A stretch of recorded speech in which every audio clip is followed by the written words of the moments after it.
There is a specific frequency to the air right now. Have you noticed it? It is not quite silence, and it is not quite noise. It is the heavy electric static that precedes a massive storm.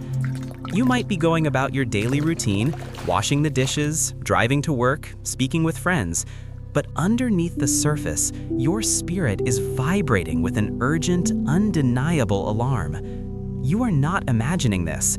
The anxiety you feel is not anxiety, it is calibration. The confusion you feel is not chaos, it is preparation. We are approaching a critical window of time, specifically around December 9th and 10th, where the veil between your current reality and your destined future is incredibly thin. But here is the difficult truth.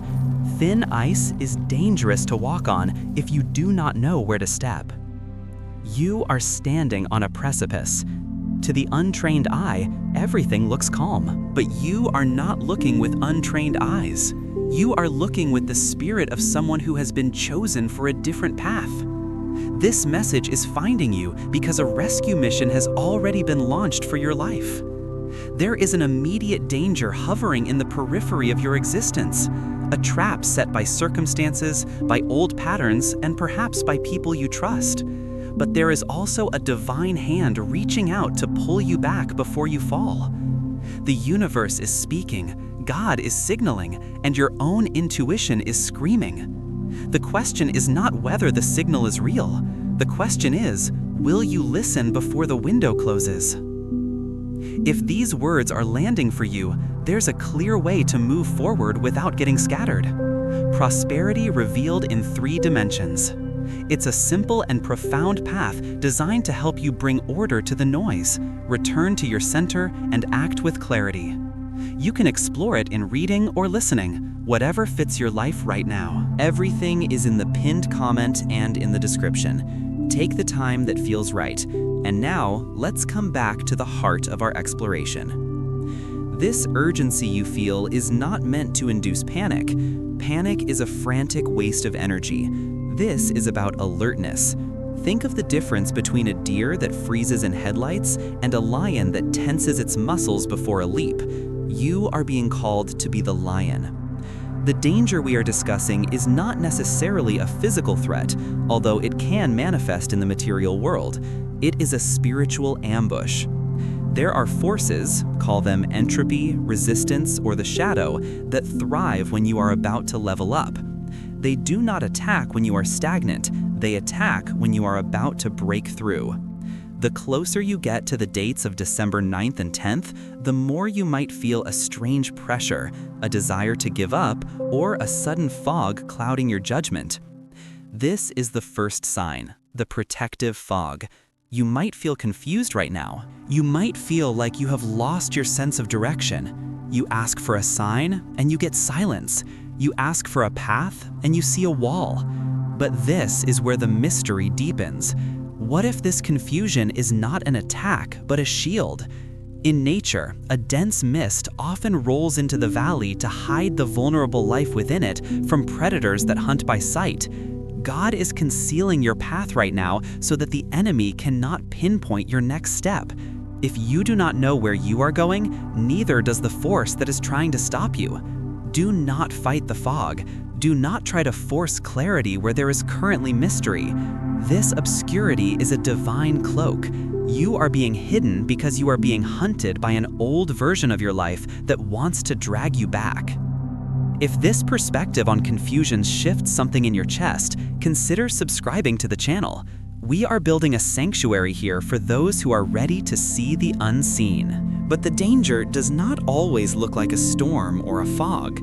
The most treacherous traps are the ones that look like comfort. The hardest truth to swallow on this path is that the threat often wears a familiar face. As we approach this critical threshold, you must heighten your discernment regarding your inner circle. We are social creatures, wired for connection, and it is painful to admit that those we love, or those we have worked with for years, may no longer be aligned with where we are going. This is not about paranoia, it is about energy physics. You are vibrating at a frequency of transformation. If those around you are committed to stagnation, your growth feels like an insult to their comfort. A hidden attack is forming quietly in the corners of your life you rarely suspect. It could be a colleague who smiles too much, a family member who offers realistic advice that always leaves you feeling small, or a friend who subtly competes with you. They do not announce their plans. They move with stealth. They use your history against you. They say, "Remember who you used to be," just as you are trying to become someone new. This is the danger of the familiar. It is the gravity of the past trying to keep a rocket from leaving the atmosphere. Why is this happening now? Because you are about to cross a threshold. The universe tests your resolve by placing you in the company of those who do not believe in your future. It is a test of sovereignty. Can you stand alone? Can you hold your vision when everyone else is painting over it with gray paint? There is someone in your life right now who is unknowingly opening a door to destruction, not because they are evil, but because they are asleep. Their careless words, their doubts, their projection of their own fears onto you, this is the smoke that precedes the fire. You must be vigilant. If you have ever felt the sting of a betrayal that came from a place of trust, leave a like on this video. It signals that you are ready to release that weight and move forward. Now, let's go deeper into the mechanics of this intervention. You might be feeling blocked. You have plans for December, goals for the end of the year, and suddenly everything has ground to a halt. The deal fell through, the call didn't come, the car broke down, the relationship ended abruptly. You feel stuck, perhaps even abandoned, but you must reframe this immediately. This is not rejection, this is a divine blockage. Imagine you are driving towards an intersection. You have the green light, or so you think. You are pressing the gas. Suddenly, a massive red light flashes or a barrier descends. You slam on the brakes, frustrated, angry at the delay. But what you couldn't see, because of your limited perspective, was the massive collision happening just seconds ahead in the intersection. If you had not been stopped, you would have been destroyed. The delay saved your life. The doors closing in your face right now are not accidents. They are being slammed shut by a protective force. There is an opportunity you desire deeply, a job, a connection, a reconciliation that is being withheld from you because it contains poison you cannot taste. God is closing these doors violently to ensure you do not try to pry them open again. The frustration you feel is simply your ego mourning a future that would have hurt you. Your spirit, however, knows better. Your spirit is relieved. This brings us to the concept of the red light in your nervous system. Science tells us that our gut, the enteric nervous system, often processes information milliseconds before our cognitive brain does. That feeling of something is off or that sudden depletion of energy when you think about a certain person or project, that is data. That is your biological radar picking up on the danger before your eyes can see it. In the coming days, specifically around the 9th and 10th, honor your hesitation. If you feel a sudden urge to cancel plans, cancel them. If you feel a sudden need to stay silent, do not speak. If you feel a sudden desire to withdraw, go home. This leads us to the most powerful tool you have in this window of time: silence. We live in a world that rewards noise, speed, and visibility, but in the spiritual realm, power often looks like stillness. When you are under spiritual surveillance, when the old energy is trying to bait you into a reaction, your silence is your greatest weapon. By holding back your words, you become unpredictable. The enemy cannot counterattack if they do not know your position. There will be moments in the next 48 to 72 hours where you will be provoked. Someone will say something triggered to elicit an emotional response. A situation will arise that demands you defend yourself. Do not take the bait. The moment you react emotionally, you lower your vibration to match the frequency of the attack. You step out of your fortress and onto the battlefield where they have the advantage. Stay in your fortress. Let them shout at the walls. Your silence is a mirror. Eventually, they will have to look at themselves because you are not reflecting their chaos back to them. Turn on notifications for this channel if you want to be reminded of these tools when the world tries to pull you back into the noise. Let's talk about the specific energy of December 9th and 10th. In numerology and astrological alignments, certain dates act as portals, concentrated points of time where the laws of cause and effect are accelerated. The number 9 represents completion, the end of a cycle, the clearing of the dead wood. The number 10, or 1 in numerology, represents new beginnings, the seed, the start.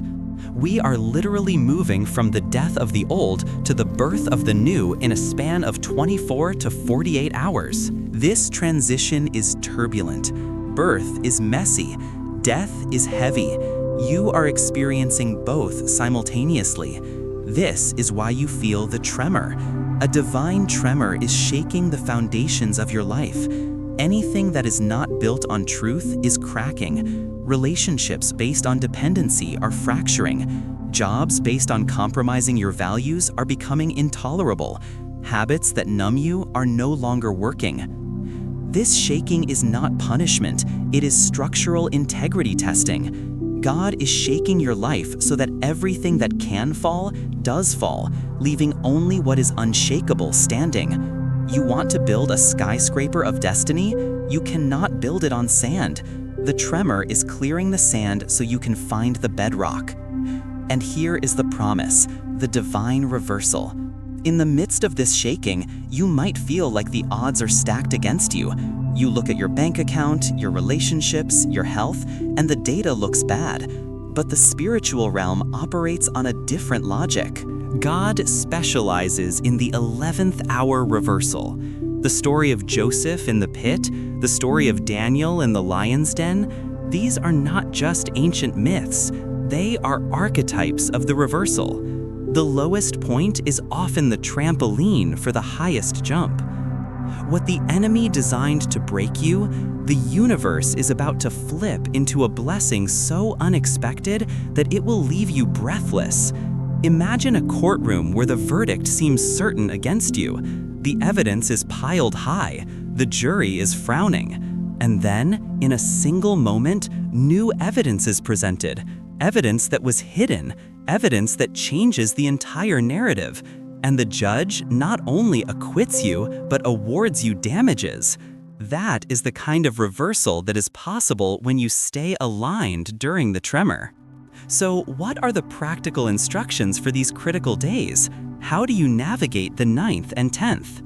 First, practice radical withdrawal. This does not mean you have to hide under your bed, but it means pulling back your energy. Do not volunteer for new burdens. Do not engage in drama. Keep your circle tight. Imagine you are in a submarine, running silent and deep. You are passing through enemy waters. This is not the time for a parade, it is the time for stealth. Second, listen to the stops. If your car won't start, don't curse, give thanks.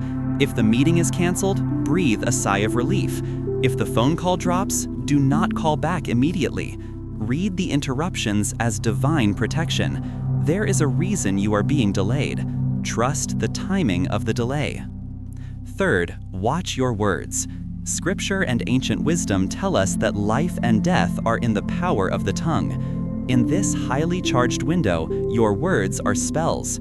If you speak lack, you invite it. If you speak fear, you open the door to it. If you complain about the betrayal, you tie yourself to the betrayer. Speak only what you wish to see manifest. If you cannot speak positively, speak nothing. Let your silence be a prayer of trust. Fourth, pay attention to the random. God is going to speak to you through synchronicities, a song on the radio, a license plate, an overheard conversation, a sudden memory. These are not random. They are breadcrumbs. Follow them. They are leading you out of the danger zone and into the sanctuary. Share this video with someone who feels like they are walking through a storm right now. You might be the messenger they have been praying for. There is a concept in aviation called the point of no return.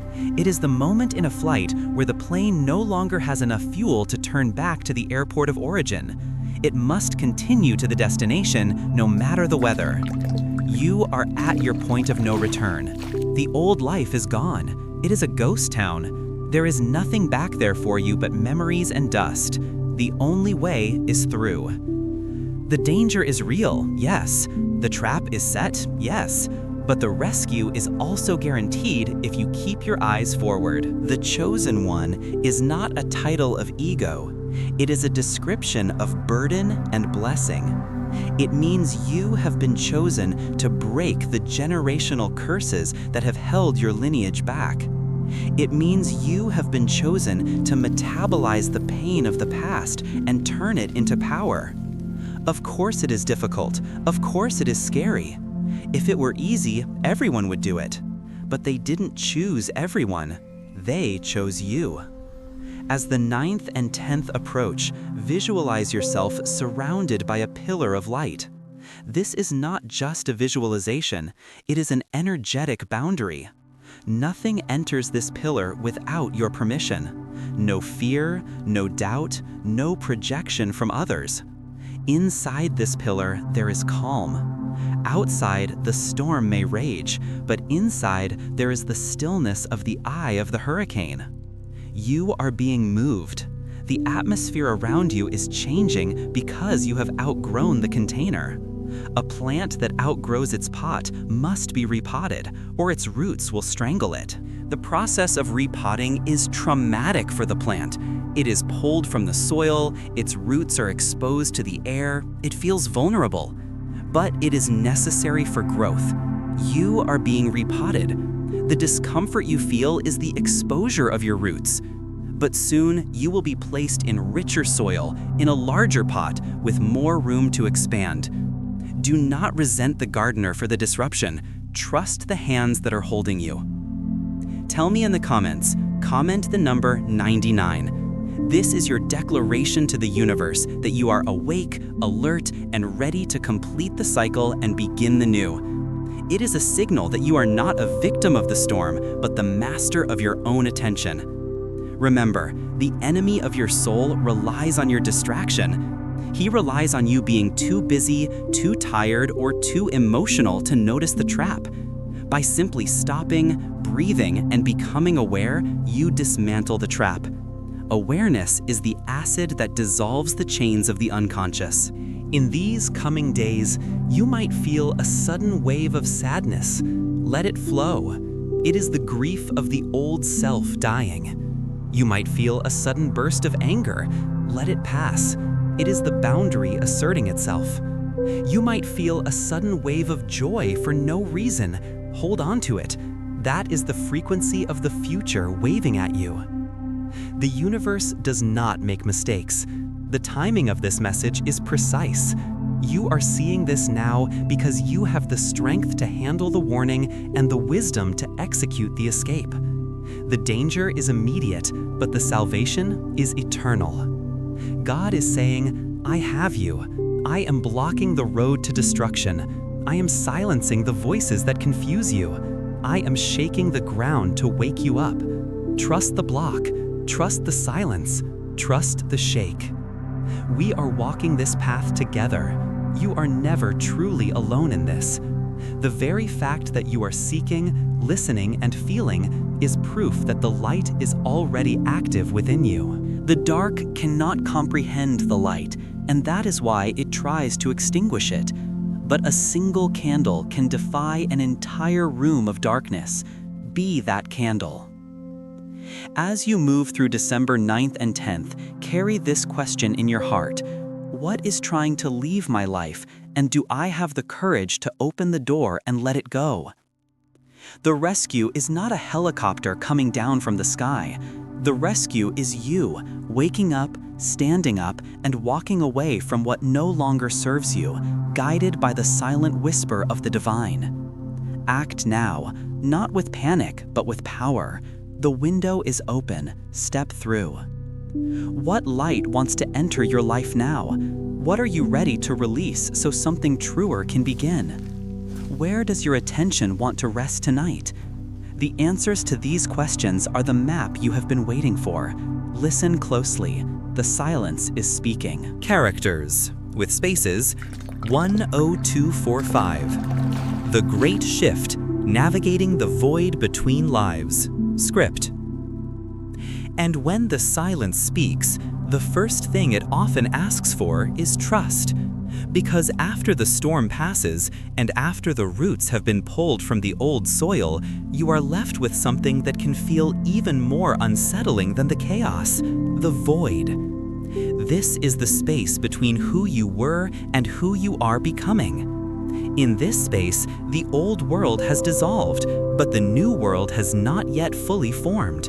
It is a hallway. It is a bridge. And for many of us, this is the most dangerous part of the journey, not because of external threats, but because of internal impatience. We are so accustomed to noise, to struggle, to the adrenaline of survival, that peace feels suspicious. When the drama fades, we nervously look around, waiting for the other shoe to drop. But here is a secret that changes the texture of this waiting period. The void is not empty. It is fertile. Think of a seed buried in the dark earth. To the observer above ground, nothing is happening. It looks like death. It looks like absence. But down in the dark, a tremendous alchemy is taking place. The hard shell of the seed is softening, breaking open, surrendering its structure so that life can erupt. You are in that breaking open phase. It feels like falling apart, but it is actually the architecture of coming together. This brings us to a profound psychological truth that we must address if we want to hold this new frequency. Your nervous system has likely been wired for protection, not for connection. For years, perhaps decades, you have lived in a state of high alert. You have scanned the horizon for threats. You have braced yourself for impact. This vigilance served you. It kept you alive in the old environment. But in this new season, that same vigilance becomes a barrier. When you finally step into a period of safety and blessing, your body might rebel. It might scream, "This is too quiet. Where is the battle? Where is the friction?" You might find yourself unconsciously creating problems just to feel the familiar rush of solving them. You might sabotage a moment of peace because chaos feels like home. Recognize this pattern. Name it. When you feel that itch to disrupt your own peace, place a hand over your heart and say, "It is safe to be calm. It is safe to receive."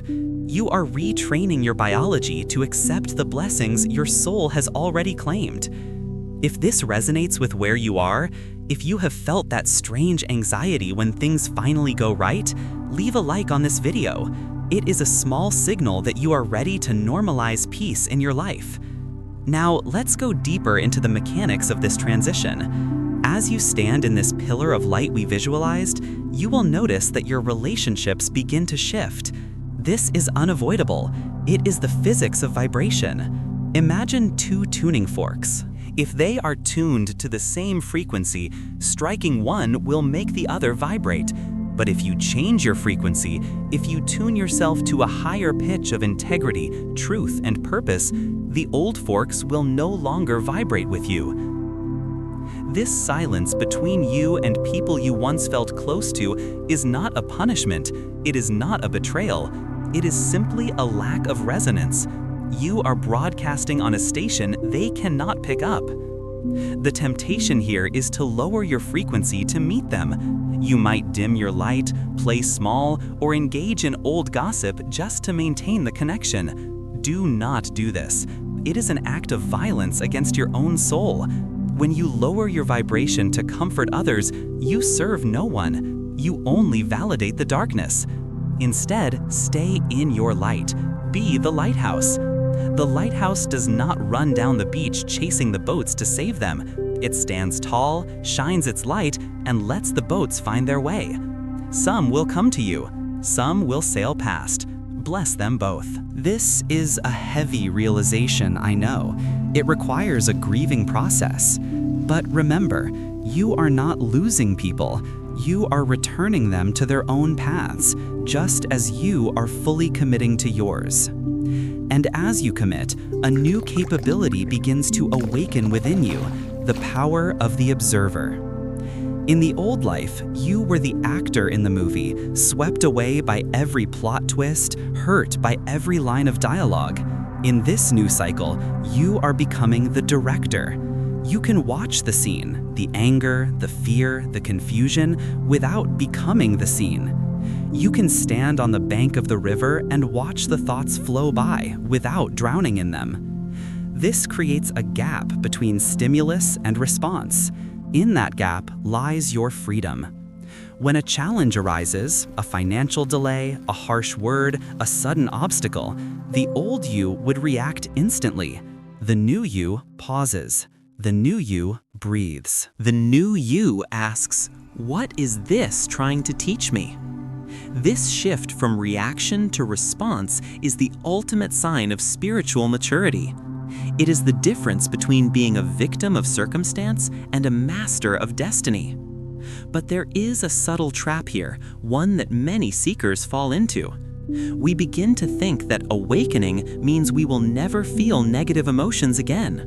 We think that if we are truly chosen or enlightened, we should be in a state of perpetual bliss. This is a dangerous illusion. True mastery is not the absence of the storm, it is the ability to navigate it. You will still feel anger, you will still feel sadness, you will still feel fear, but these emotions will no longer own you. They will be guests in your house, not the landlords. You will let them in, offer them tea, listen to their message, and then show them the door. You will no longer build a permanent residence for temporary feelings. If you are ready to become the landlord of your own inner home, consider subscribing to the channel. We are building a community here that values mastery over fleeting motivation, and your presence strengthens the foundation. Now, let us look at the practical application of this energy in the days following December 9th and 10th. How do you actually live this? It is not about grand gestures. It is not about quitting your job tomorrow and moving to a cave in the mountains. It is about infusing the ordinary with the extraordinary. It is called the yoga of action. It means that how you wash the dishes is how you do everything. If you wash the dishes with resentment, hurry, and aggression, you are practicing resentment, hurry, and aggression. You are wiring your brain for stress. But if you wash the dishes with presence, feeling the water, noticing the light on the bubbles, grateful for the plate that held your food, you are practicing mindfulness. You are wiring your brain for gratitude. Every moment becomes a portal. The traffic jam is no longer a nuisance. It is an opportunity to practice patience. The difficult email is no longer an attack. It is an opportunity to practice clarity. You stop waiting for the spiritual moments to happen during meditation and start realizing that your entire life is the meditation. This is how you metabolize the chosen one energy. You bring it down from the clouds and plant it in the kitchen, in the office, in the conversation with your neighbor. You become a conduit for high-frequency energy in low-frequency places. And as you do this, you will notice something miraculous. The timeline begins to bend. Synchronicities will accelerate. You will think of someone and they will call. You will need a resource and it will appear. This is not magic in the trickster sense. It is alignment. When you stop fighting the current of life and start swimming with it, you move faster with less effort. This is the state of flow. But to stay in flow, you must be vigilant about what you consume. I am not just talking about food. I am talking about information, conversations, and visual stimuli. Your attention is the most valuable currency you possess. Why do you think everyone is fighting for it? Advertisers, news cycles, social media algorithms, they are all in a war for your eyes and ears. When you give your attention to fear-mongering news, you are investing in fear. You are buying stock in a reality you do not want to inhabit. When you give your attention to gossip, you are investing in judgment. Reclaim your attention. Be stingy with it. Treat it like a limited resource, because it is. Before you click, before you watch, before you engage, ask yourself, does this nourish the person I am becoming, or does it feed the ghost of who I used to be? This level of discipline is not restrictive. It is liberating. It frees you from the exhaustion of processing millions of irrelevant data points. It clears the mental RAM so you can process the downloads that actually matter. Turn on notifications if you want to be reminded to return to this level of focus. Sometimes, a simple ping is the sign we need to snap out of the trance and come back to our center. As we move deeper into this understanding, we encounter the law of sacrifice. This word sacrifice has been tainted. We think of it as losing something. But the root of the word means to make sacred. To make your life sacred, you must give up the lesser for the greater. You cannot hold on to the comfort of mediocrity and grasp the greatness of your destiny at the same time. Your hands are full. To catch the new blessing, you must drop the old security blanket. This might mean stepping away from a secure job that drains your soul. It might mean ending a relationship that looks perfect on paper but feels dead in the heart. It might mean giving up the addiction to being right so you can be happy. What are you holding on to that is too heavy for the ascent? Imagine you are climbing a high mountain. The air is getting thinner. The path is getting steeper. You cannot carry the heavy luggage of the past.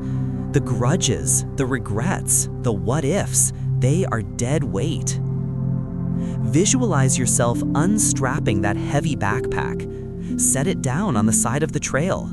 Thank it for the lessons it carried, and then walk away. Feel the lightness in your step. Feel how much easier it is to breathe. You are not abandoning your past, you are integrating it and releasing the weight of it. This lightness is the prerequisite for the next phase, co-creation. Up until now, you may have felt like life was happening to you. Now, you realize life happens through you. You are a co-creator with the divine. You have a say in how this story unfolds.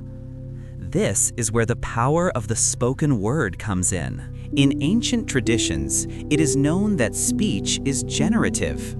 Abracadabra translates to, I create as I speak.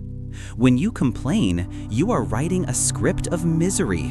When you affirm, you are writing a script of possibility. Start listening to your own words. How often do you say, I can't, I'm tired, it's too hard, I never get a break?